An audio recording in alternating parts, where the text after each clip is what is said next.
Okay, so here's the thing about this movie. The movie Hoosiers. If you remember that movie with Gene Hackman, and it's a basketball movie. It's a classic basketball movie. It was a basketball movie that was set in the 50s. But here's the thing. It was a basketball movie.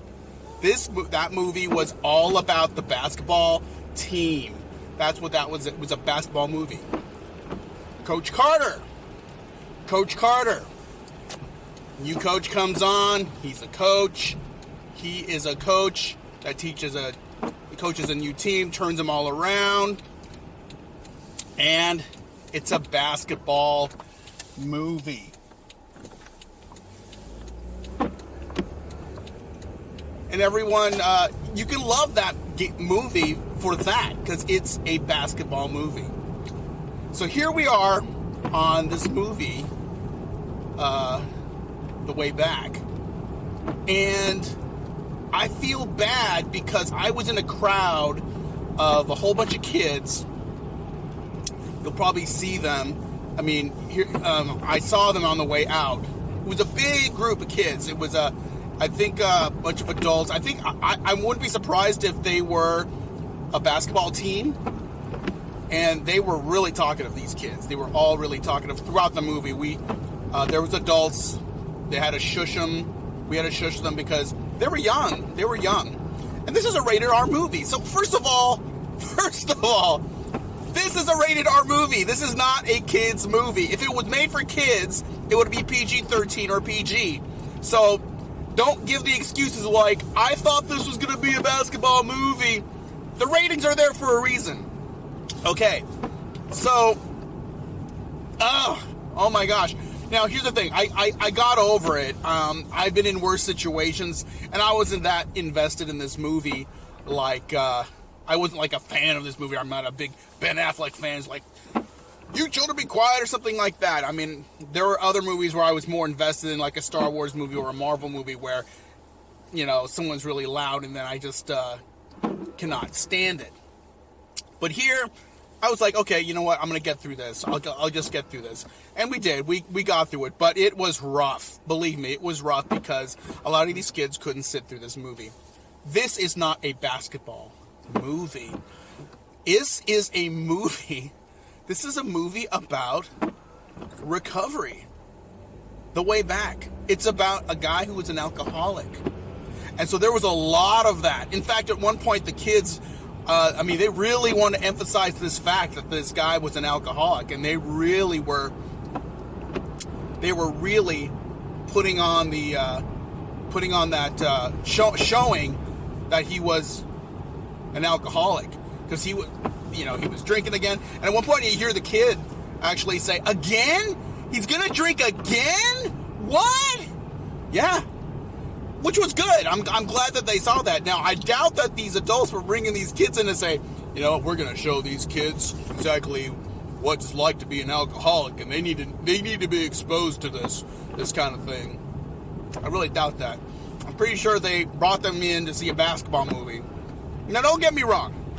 There is basketball in this movie, but this movie is not about basketball. And there's good basketball. It's okay basketball. It's high school basketball. Okay, that's all it is. It's high school basketball.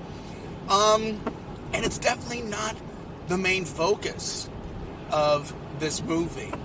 Now, as a dramatic movie, that is about a man who is in pain, because they explain in the movie why he's in pain and why he becomes an alcoholic, or that he comes from a history of alcoholism and drug use and whatnot, and that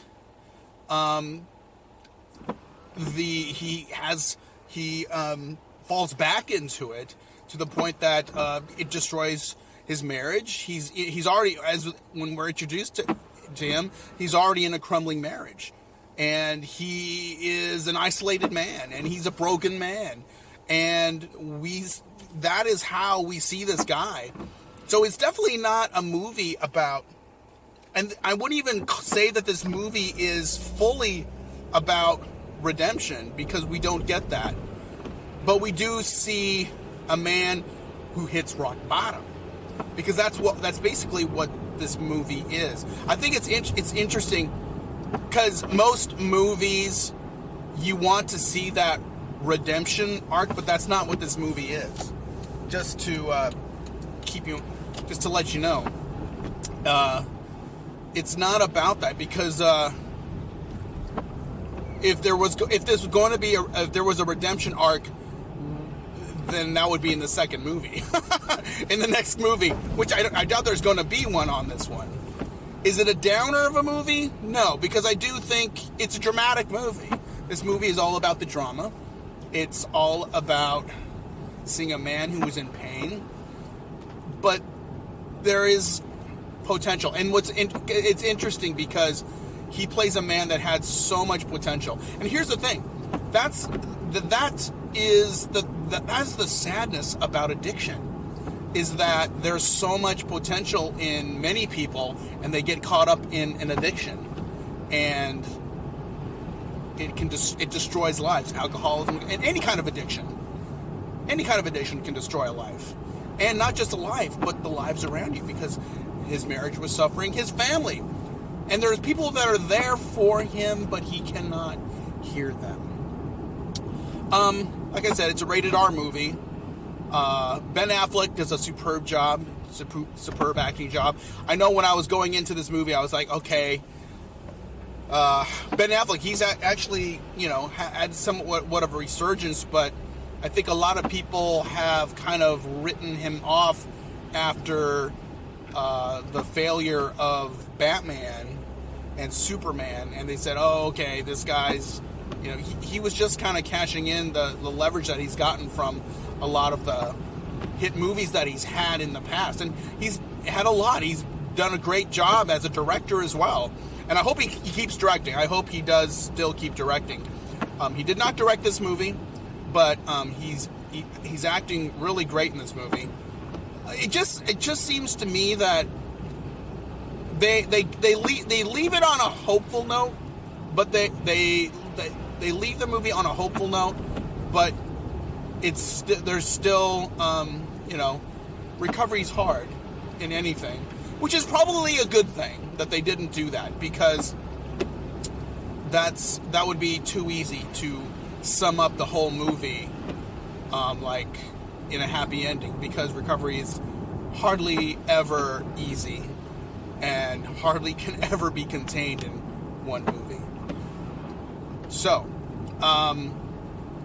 do I recommend this movie? If you like drama, yes.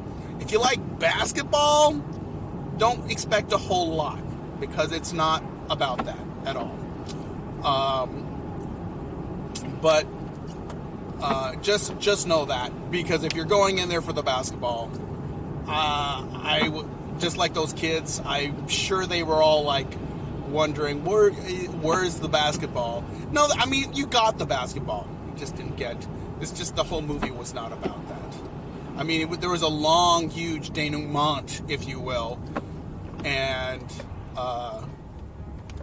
after the final game, and the movie wasn't over, and I knew it wasn't over. I was just like, this can't be the end. It's not. It's about this man, and there was definitely a whole lot more. And these kids had to sit through, about 10 more minutes of story that they probably weren't even interested in. Okay, that's all I got. That's all I'm going to stick with. Let's see what Rotten Tomatoes says. And Rotten Tomatoes gives The Way Back a fresh score of 87% and an audience score just slightly above at 89%. That's pretty high. As a drama, I can agree with that. That is a pretty good score. I would agree that it's about that way. Just remember, it's not a basketball movie. The Way Back's occasionally frustrating treatment of a formulaic story is often outweighed by Ben Affleck's outstanding work in the central role. And that's true, because normally you're thinking the formula is a basketball movie, which it is not. It's more about the coach and his struggles. Alright guys, that's all I got. I'll see you on the next video. Please like, share, and subscribe.